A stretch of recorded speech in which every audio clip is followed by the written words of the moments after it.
Well, I was born in a very, very small town, and I hated it, being in a small town. But anyway, I had friends, and none of them were Jewish because they were so very. There was no child at my age.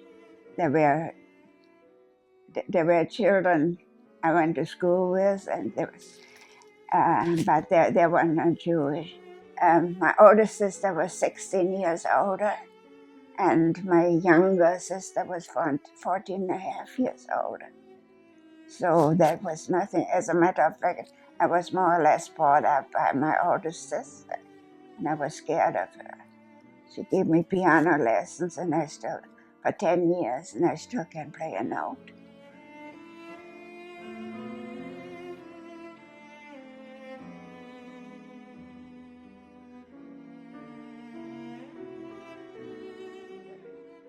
Well, for a small town, we had a beautiful swimming pool with a 10-meter diving board.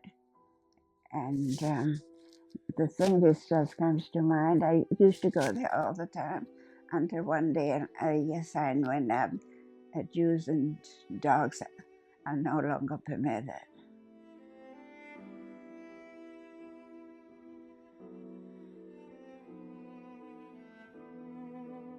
When I was a child, the other children, they called after me, something Yud, which means Jew. And at the same time, I had very curly hair. So there was a word for that too. So sometimes they called one, sometimes they called the other, and sometimes both.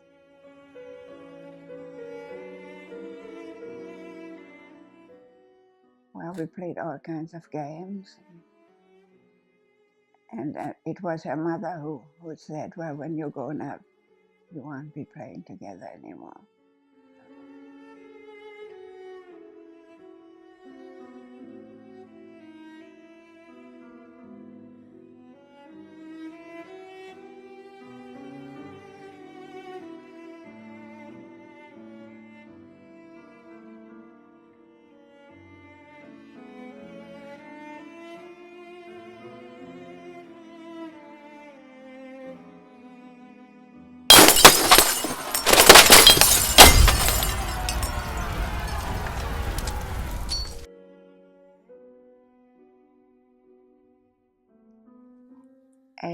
Well, there was a knock at the door, and some people came in. They were in civilian clothes because it was supposed to appear that the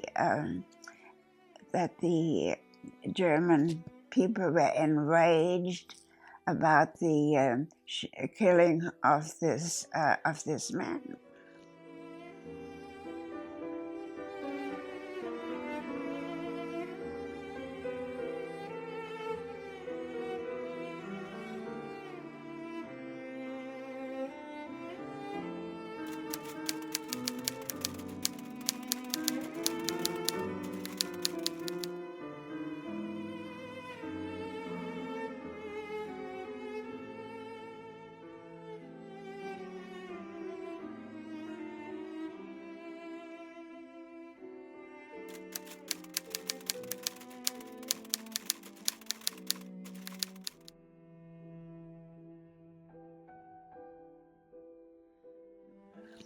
And they started and throwing everything out the window rather.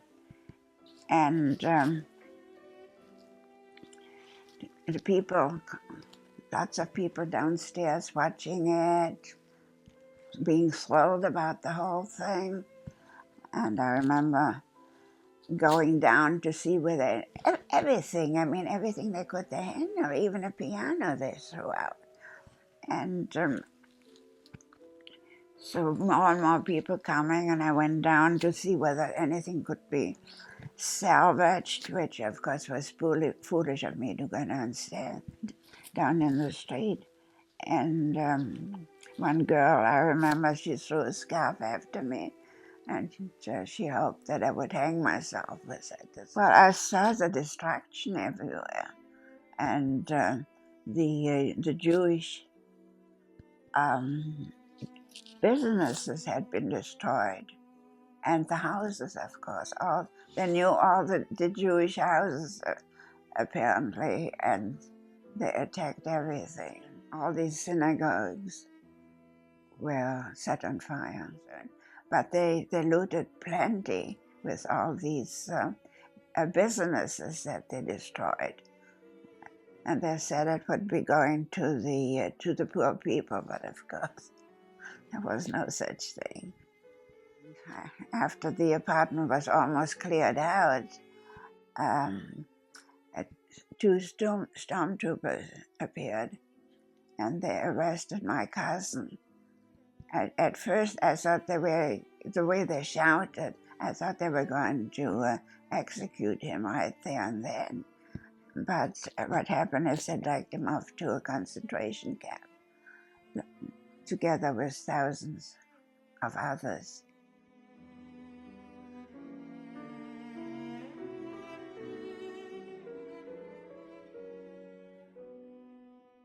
My first idea was to get back to my family, and I thought we could leave Germany immediately, and of course there was no place to go to. Everything, all the borders were closed.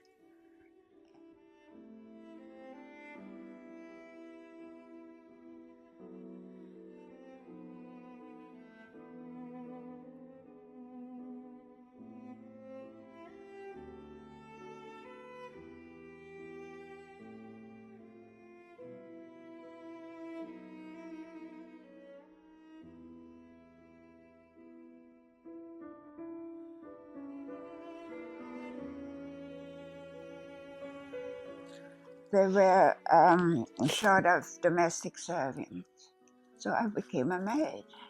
I went to England and became a maid. I had a cousin who lived in England. I mean, she came from Germany, but she went to England. I've been writing to everybody I could think of. And all she did, she went to an agency, and they connected me with a family who needed a maid, because I met a lot of young women like myself, and they found domestic places. So that's how I came to England and became a maid, not a very good one, because I had no idea what to do.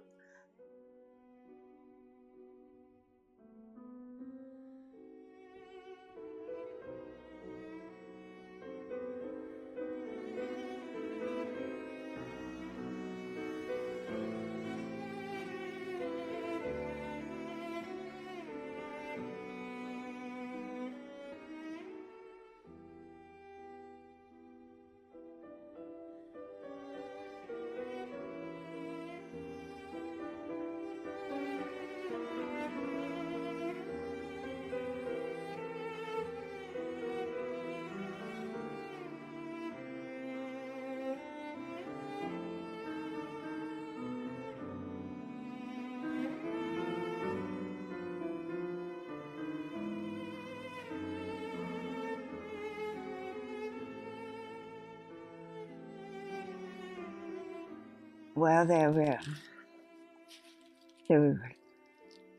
way I understood it, they lived already, after we gave up our house, they lived already in a small apartment, but later on it was called a Judenhaus, a Jew's house.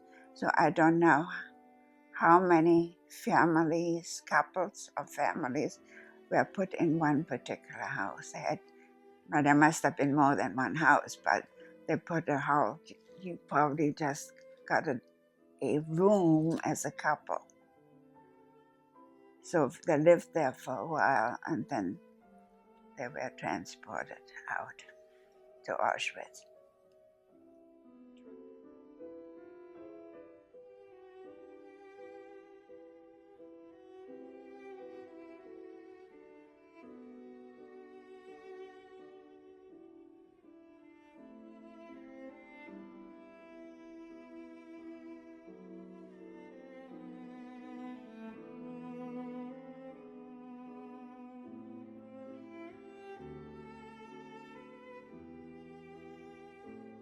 And I've been thinking, I'm not quite sure whether she volunteered or whether she was called, but she knew the parents were in Theresienstadt, and she thought she would join them there.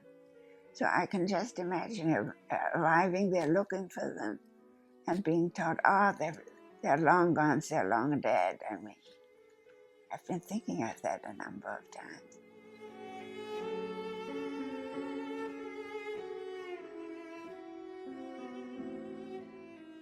Well, it's obvious, so it won't happen again. That's the most important thing, and people should know about it. There's nothing else to say. This is it.